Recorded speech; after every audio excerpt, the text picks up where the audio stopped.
This is the Renewable Radio, sponsored by the Hale Group. For the country to be supplied with hydrogen, it's going to cost about 8 billion. The common sense says that the cost will be passed on to the consumer. Know your home, find out where you are comfortable, and then work it from there of the best ways to run your heating system. Your solar energy that you've created on your roof, you can actually store it in the battery, and then you can use it in peak hours. We can reduce the electricity cost for the consumer from anything over 60%. This is the Renewable Radio, sponsored by the Hale Group. The Hale Group is a company that covers all boiler installations, renewable installations, solar panel and battery installations, providing our customers with bespoke installations that lower utility bills and help fight against the current cost of living crisis. Why I wanted to do this podcast is to help people lower their utility bills, help people on their renewable journey. There's not a lot of information out there at the moment about renewables. What we're trying to do is put that information out there that will help the consumer make the right choice for their home to lower their utility bills and see what options are out there for them. Initially at 16 years of age, I started in college and then went on to do an apprenticeship. I'd done that apprenticeship for a couple of years. And then in 2008, when the credit crunch hit, the local firm that I was working with didn't need my service, or couldn't use me anymore because of the financial crisis. Being a young lad, I didn't really have many other options. So I knew that I wanted to be in this industry. So I decided to join the army in 2009 as a heating and plumbing engineer, as well as a combat engineer and a soldier and everything like that. While I was in the army, I went to the Royal School of Military Engineering, where I finished off my apprenticeship as a heating and plumbing engineer, where they put me through my gas qualifications. I had a fantastic time in the army. As a young boy coming from the valleys, there wasn't a lot of opportunities for me, if I'm being honest with you. So it actually was the best thing that could have happened to me. You know, I got to see the world. I got lots of experience. Actually, I know it's a cliche, but I went from being a boy to a man, really. It gave me a lot of key things that I still have with me today. The discipline of obviously being within the army, and all the things they implement into you is stood me in good stead to where I am today, really. Being able to run a business and being very customer focused, because I believe I'm trying to help people realistically. Yes, I'm trying to run a business, but first and foremost, like, I can't do that without my customers and without providing a top quality service for them. I believe it's my duty, you know, and so yeah, that was my time in the army. While I was still in the army, I started my own business, because obviously you don't get paid a lot in the army. So yeah, things was a little bit tight, but I used my knowledge within the industry to start a business, and I actually went out servicing people's boilers and got contracts with estate and letting agencies within the area that I was stationed to actually boost my pay, you know. So I started a little business while I was in there, which led me into good options when I left the army then. Leaving the army, I carried on with my new business. Obviously, I had to move from England to Wales, but it just went from strength to strength there then. The business took a turn, because obviously I could commit more time to the job that I was doing and to the business, and most of my time wasn't taken up by the army. Then moving to Swansea, after leaving the army, I started working, and then ended up going to people's homes, doing servicing and breakdown on people's boilers, and seeing a lot of red flags, if I'm honest with you. which is what led me down the renewables market and the renewables industry. Going in and servicing people's boilers, and them saying to me, "Oh, Ash, please don't run my boiler for too long because I'm worried about how much gas it's going to cost." And I was sat with customers, and they were sat with a jumper and a coat on in their own home, with no TV on and just one light. And when I'd go further into the conversation and we're talking about things, it's because the rising costs of utility bills again, and this led me down the path to how I can help them. So first of all, it was gaining as much knowledge as I can in the industry to find out and advise people how to lower their bills, which led me down the renewables route of the key benefits of solar panels, for instance, and using the environment to lower our utility bills. The first segment that we're going to be talking about today is what's going on with energy, really, how people can lower their utility costs, what methods are there, like solar panel installations, and now with battery technology spreading across the UK, how we can optimize the sun or our roofs or the technology out there to lower cost of utilities. Also making homes more economically friendly. There's different options out there like heat pumps. We'll be talking about those. We'll also be talking about A-rated boiler installations. We'll touch upon a little bit hydrogen boilers, and we'll also talk about what the government is proposing in 2035 with taking boiler installations out of the market on new build properties and what that means for the consumer. So the benefits of solar, putting solar panels on your roof allows you to do, it takes control of your electricity bill. So with that, the average property, you could fit between 8 and 14 panels on your roof. With that, you can offset your electricity bill to lower your utility bills so that you're not paying as much to the utility companies. So what we found is when we're fitting solar installations on people's roof, especially when we're pairing them with batteries, we can reduce the electricity cost for the consumer from anything over 60%. So on average, the electricity bill for the customer is around, for you, the customer, is around £150 a month. With solar panel and a battery installation, you can actually lower it to around £25 to £50 a month. So that safeguards you for the future as well. With the cost of living crisis going on, I know the current market, the electricity prices have been frozen, but that's probably because there's going to be an election going on soon and the government wants you to vote for them. So realistically, after everyone's been elected, energy prices are going to be going up again to not just what they was before, but probably higher. If you look at all the data that we've had previously, that's what usually happens. So putting solar panels on your home now would actually benefit you because you're taking control. You've lowered your utility bills. You've lowered your electricity costs.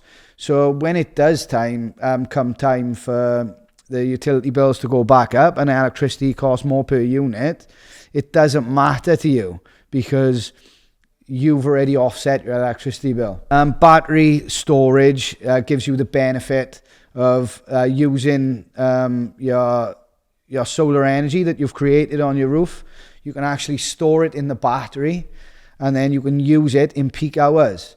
So usually electricity can cost anything from 35 pence per unit up to anything to 57 pence per unit on peak hours.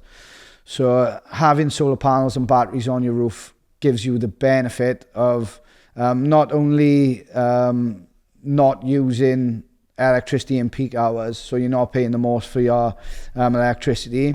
You store it in your batteries and then you use that battery storage in peak hours. This can reduce your bills by 60 to 80%.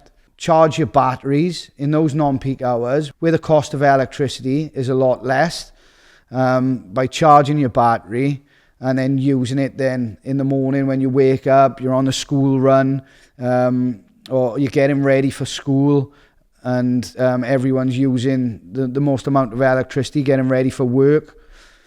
You use your stored energy, so you're not using the energy off the grid. Then you use that energy in your battery. After you use that energy in your battery, then you've got your solar panels on the roof, which then charge that battery up again when there's maybe you're not using as much electricity. You've got the washing machine on, you've got the fridge on, you're just using the normal electricity, so it's ticking over during the day. And then when you get home in the evening, your battery's full from obviously using the solar panels to charge that battery. Use that battery storage again, so you're not using peak hours again. And then when it comes late on the evening, you use all your storage, and then when you go to bed, you charge your battery again. So you're maximising the resources that you have to lower your utility bills. UK market going to be doing after 2035 is the big question. The government has proposed, obviously, lowering the zero carbon footprint, a massive priority.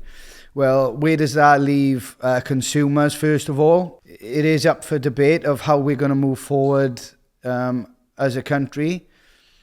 Also, where does that leave gas engineers and the plumbing businesses of how we all move forward as a country? Essentially, what's been proposed is from things that I've read and conversations I've had with people within the industry and the data I found on the internet is heat pumps is definitely a possible direction where the country may be going, and also hydrogen boilers. The current natural gas coming into people's home has actually been there's actually 20% hydrogen mixed in with natural gas at the moment, and all natural gas boilers, the new ones that come out, the A-rated appliances, are being made to be 20% hydrogen ready. So what that actually means for the manufacturers of boilers and for consumers who are buying those boilers and gas engineers and gas companies that are installing those boilers is that's a ready mix. So the mix is already in there. The boilers are already compatible with that mixture, and potentially as we move forward, when there's a transition to go from natural gas to potential hydrogen boilers, then there's already a little bit of an infrastructure in place to be able to do that. A couple of years ago, when very much the same where the country moved from town gas to natural gas, and boilers had to have gas valves changed to be able to run off natural gas from town gas. So with hydrogen boilers and the government implementing hydrogen, it's going to cost the government around £8 billion a year to manufacture and supply the whole of the UK with hydrogen for hydrogen boilers to heat the consumers' homes. Well, obviously £8 billion a year is a lot of money, you know. So potentially there's a route that we could go down for that. I know up in Liverpool there's a couple of building sites that have hydrogen boilers already fitted in, and those sites have a storage bank or a big storage vessel, which is a hydrogen storage vessel that then supplies all those housing estates with hydrogen. Obviously, that is a very economical way of doing it, but it's a very costly way of doing it, which the government would have to take into their own hands and make that decision to be, okay, this is the most green or economical way to be able to provide the whole of UK with renewable energy. But it's very costly. The other route is potentially going down the heat pump route, where predominantly the infrastructure for heat pumps is already there because they run off electricity. We've also got the grid that supplies the whole network with electricity. Yes, there's still a lot of work that still needs to be going into the national grid for the whole of the UK to become more electric dependent. I believe we need to be fully electric, whether that's electric car chargers, electric boilers or heat pumps. I think the plans that would have to be in place, we'd have to have more nuclear plants to be able to run that just as a standard of a country, okay? But that is still going to be a lot cheaper than it would be to fully supply the UK with hydrogen, and for the country to be supplied with hydrogen, it's going to cost about 8 billion. But whereas from my research, it's going to be about £2 billion for everyone to be able to go electric. That being said, the cost to the consumer is obviously going to be a lot less if it is hydrogen, because obviously we're not expected as a consumer then to put like a £15,000 to £20,000 heat pump installation into our home. We'd be able to go off the same infrastructure where hydrogen boilers will probably be anywhere between £3,000 and £5,000. But I know who's going to win that battle. If you ask me, common sense tells me if the government can get away without spending £8 billion and put the cost on to the consumer, pretty much that's what they're going to do. And so the common sense says that the cost will be passed on to the consumer. I'm pretty sure that £15,000 to £20,000 for the consumer for a full heat pump system and a full conversion onto that system will probably be the way that it's going to go, because we've already got the electricity coming into our properties, and I believe that cost will come on to the consumer. But being said, if that cost is put onto the consumer, electricity at the moment costs around 4 times more than what natural gas does. So not only are we looking at that at the moment with the cost of utilities, at the moment, if we go fully electric and not natural gas, our bills are probably going to be around 4 times more expensive. If that's the case, the way that we can fight against that as the consumer is by putting solar panels and battery onto our roof again and using the natural resources that we have that don't cost anything to us to help lower our utilities. So in my opinion, I believe the way the industry's going after 2035, everyone will have to have heat pumps, or the most cost-effective thing that we'll be forced to do is having heat pumps with solar panels, working them in tandem and reducing our costs that way.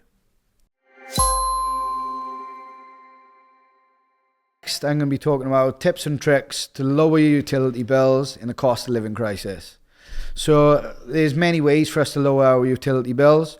Little tricks that you can make that are cost effective to have an overall compound effect on lowering your utility bills, like adding thermostatic radiator valves to your heating system, having your heating system properly flushed by a heating engineer or a heating company to get all the sludge and debris out of your system so that you can maximize the heating coming out of the boiler to use less gas and cost you less on your gas bill.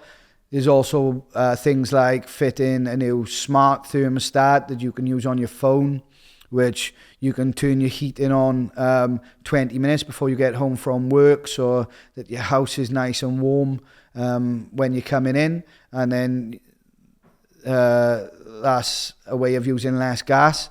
So with adding thermostatic radiator valves to your system, you can then set those valves up in your property to how you want to run them. So like in the bathroom, having it on 5 because you want to warm your towels.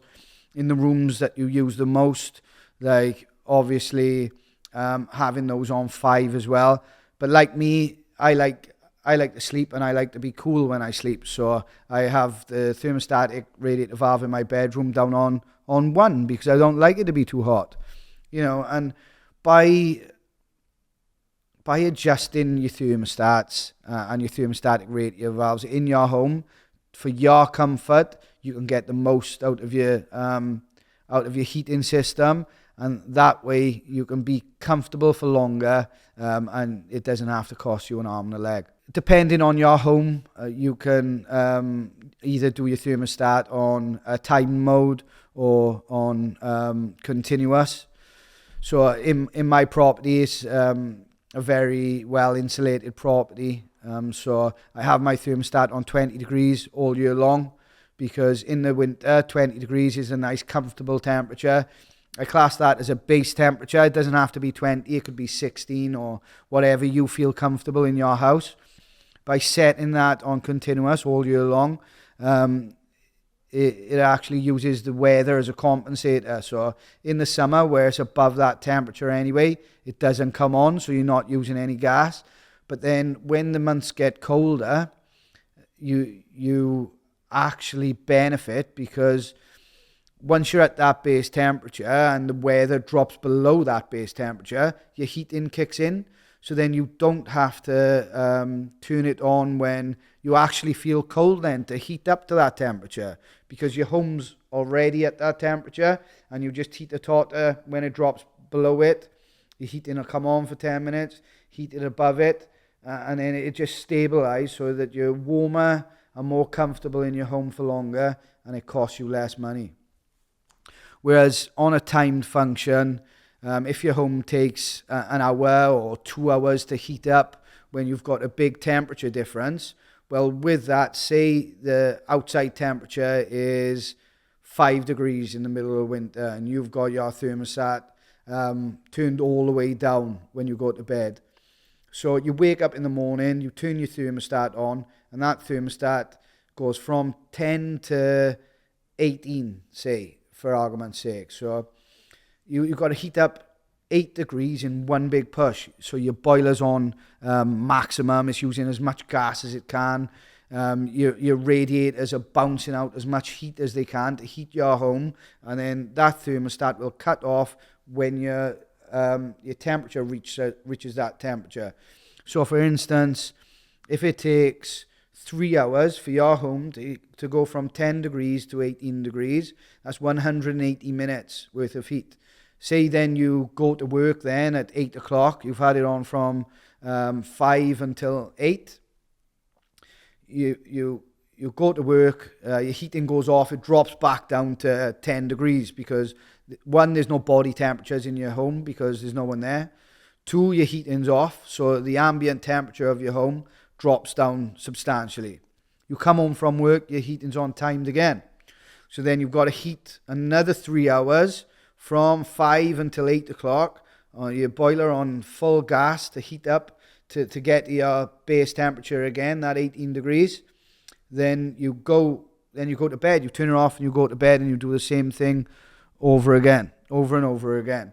Whereas on continuous, if your home is well insulated, it comes on, say even if it comes on a 20 times a day, for 10 minutes at a time to increase the temperature of 1 degree, because as soon as it drops below 18 to 17, it's going to come on and it's going to heat your home that 1 degree and a little bit more, okay? So say it comes on 20 times a day at 10 minutes at a time, that's 200 minutes throughout your whole day, so you're literally looking at on a timed setting of coming on 180 minutes in the morning and 180 minutes in the evening. That's 360 minutes. If you had it on a continuous setting and say come on 20 times a day, which most places won't come on 20 times a day, but for argument's sake, you're only using 200 minutes. So that's 160 minutes of gas that you're not using.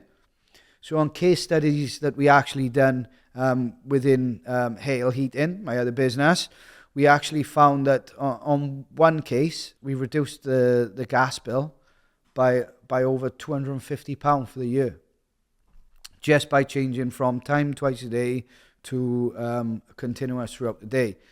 That actually gives the customer lots of benefits. Their home was always warm and more comfortable.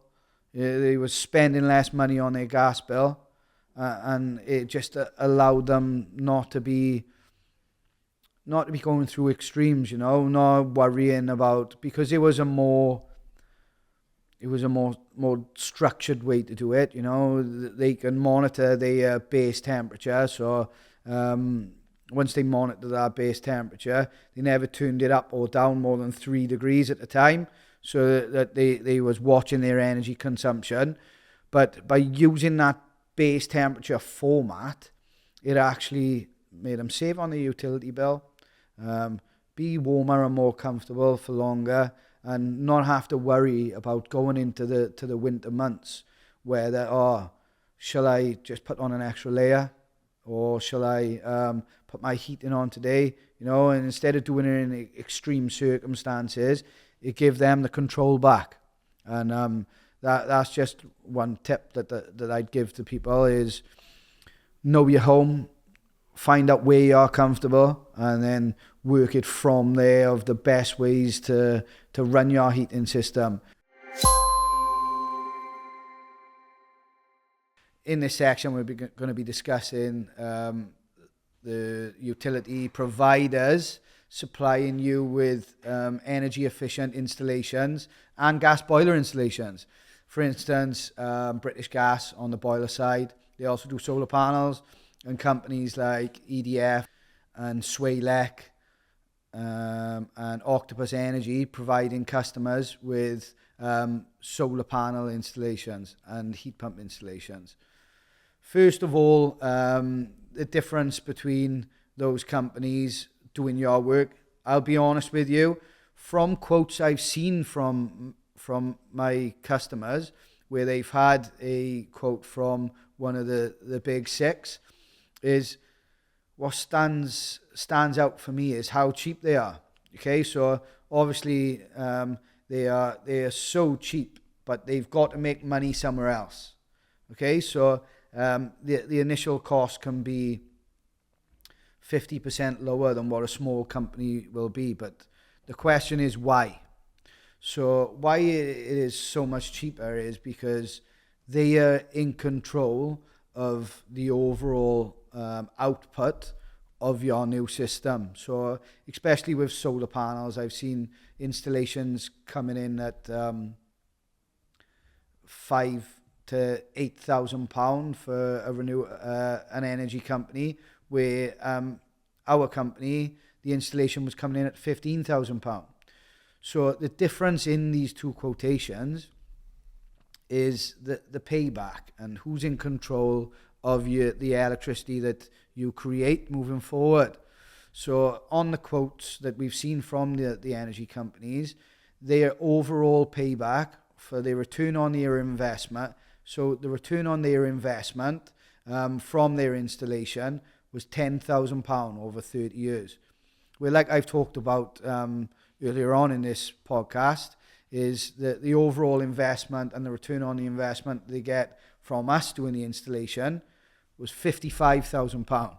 So yes, their installation was 50% cheaper on the initial cost, but their overall return on the investment was 80% less. When you're choosing between the big companies to a smaller independent company like us, please take all the information on board, especially when you're looking at the return on your investment, because at the end of the day, doing an installation like this, you need all the facts and figures.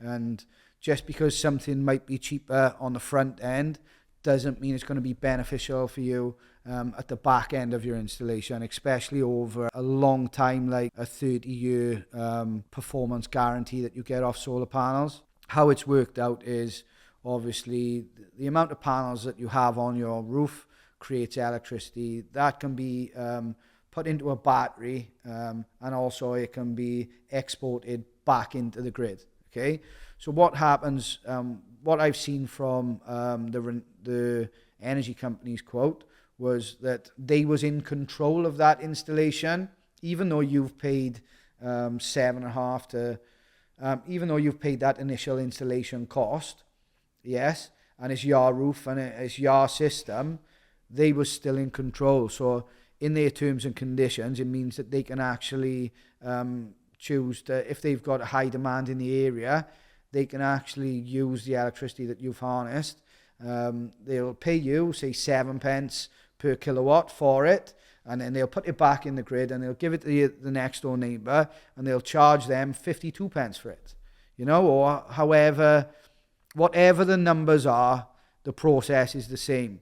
When these companies are doing your installation, they are in control of your installation. But when you go to a local or more independent company that does the installation, then you have the control in your hands. So you can decide when to export back in the grid, or if you want to charge your battery first, so then when you want to use your electricity in peak hours, you can do it that way. You have full control, and the return on your investment is greater because you have that control. Another thing I've been trying to do for my customers is to find out all the information of ways that they can go into the renewables for their home, is to find out ways where they can get grants or even get 0% interest finance through their banks and their mortgage providers, so that it'll help with the upfront costs of going down the renewable route. So what I've actually found is, and I'm in conversation with a couple of banks, is that there's grants out there that are not common knowledge to the consumer or to us who want to go down the renewable route, where you can, the government has provided the banks with grants for homeowners, where you can potentially take interest-free loans with your building society or your bank, but it's only for increasing your EPC rating on your home. So it has to be green energy, whether that is solar panel and battery installation, whether that's a heat pump, or whether that's a new A-rated boiler. And it's actually lowering your carbon footprint as the consumer and helping the UK reduce the carbon dioxide, and helping the UK reduce its emissions. So the information that I found out is that banks like Barclays Bank, NatWest, and places like Nationwide, the Co-op, these all have schemes in place, not just for potentially people who are on benefits and the eco grants that those people can get, but actually homeowners who can subsidize the initial installation costs by things that the government are implementing to help the UK go greener. So that's another benefit of using us at Hale Heating. We are trying to deliver on everything that we can to help the initial costs for installations to be more affordable, to help get a better tomorrow today. Our first question is from Stephen. Thanks for the question, Stephen. It's not an easy one for me, unfortunately, but it's why is renewable energy expensive? Well, anything good is going to be expensive, first of all, Stephen. And what I'd say is, when building a better future for our children and for the future, and doing it the correct way, unfortunately, if it was cheap and easy, then we would have already done it and we wouldn't be having this conversation anyway. So specifically going down the renewable route, if you're thinking about installing like solar panels and a battery, or even a heat pump, or even both together, when you're doing these type of things and you want to go down that route, then obviously the equipment, as it's relatively new equipment for the industry, it is quite costly. And especially if you're converting from a gas boiler installation and you go into a heat pump, then the heat pump operates at a different way compared to what a gas boiler does. So you don't get the high temperatures that you do with gas boilers. So it works off a curvature. So that curvature is a lower ambient temperature, and it has to be run for 24 hours. So while it's run for 24 hours constantly all throughout the year, that is a high energy cost. So your utility bills will be quite high. But like I said, you can offset those with solar panels and battery. Why is solar panel and battery installation so high? Well, when you get in around a £50,000 lifetime investment back for an installation, that's after it's paid off. Of course, the installation cost is going to be a little bit high, because say the average solar installation with battery is £15,000. That installation and the performance of that installation can last 25 to 30 years. So the overall investment for you is £15,000, but your overall return on your investment, it can be anything from 40 to 50, 60,000 pounds. The next question is off Matt. The question is, what renewable energy is the best, especially to save me money on my energy bills? Well, at the moment, I would definitely say going down a solar panel and battery installation route, you'll get the most from your investment. So I'd say the biggest return on your investment would be panels and battery. So I would say that is the best renewable energy for the consumer or for yourselves.